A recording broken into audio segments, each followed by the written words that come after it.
Ça, c'est l'axe historique de Paris, comme on l'appelle. C'est le sens de l'histoire. Vous voyez, si on se met comme ça, là, tous les monuments s'alignent parfaitement les uns derrière les autres. C'était une idée de Catherine de Médicis, qui avait envie, à partir du palais des Tuileries, de créer cet axe qui est devenu l'axe historique. Alors le palais des Tuileries, il a été brûlé pendant la Commune de Paris, donc on peut faire remonter l'axe historique à partir de la pyramide du Louvre. Vous voyez, on avance comme ça vers la place de la Concorde avec l'obélisque de Luxor.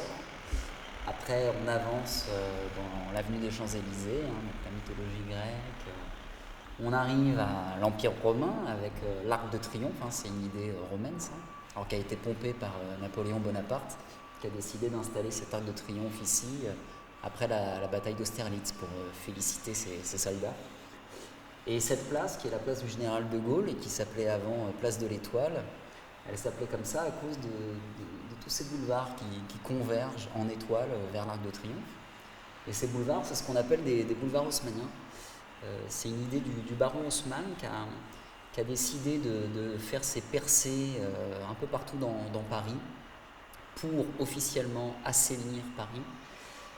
Officieusement, ces boulevards ont une vertu, c'est qu'ils ont permis de supprimer au peuple parisien, qui était un peuple insurgé au XIXe, supprimer une arme fondamentale, c'était l'édification des barricades dans les petites rues étroites et sinueuses de Paris.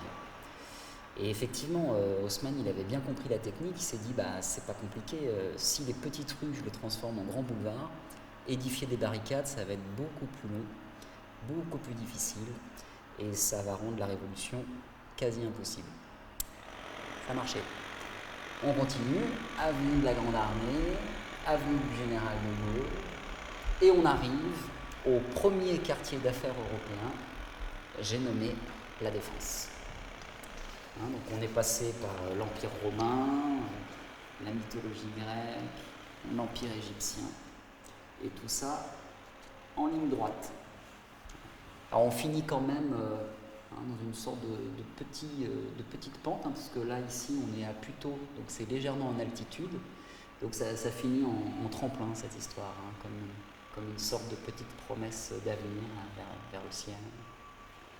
Alors, ce qui est amusant, c'est que notre axe historique, en fait, il commence à la pyramide du Louvre, qui a été commanditée par François Mitterrand, et il finit à l'Arche de la Défense, qui a été commanditée aussi par François Mitterrand. Et la Défense, on peut estimer que ça a engendré notre nouveau président, qui a choisi, ironie de l'histoire, comme lieu de consécration jupitérienne, la pyramide du Louvre. Donc la boucle est bouclée. Il y a une phrase d'ailleurs qui dit tous les personnages historiques et les événements historiques se répètent toujours deux fois. La première fois sous forme de tragédie et la seconde sous forme de farce.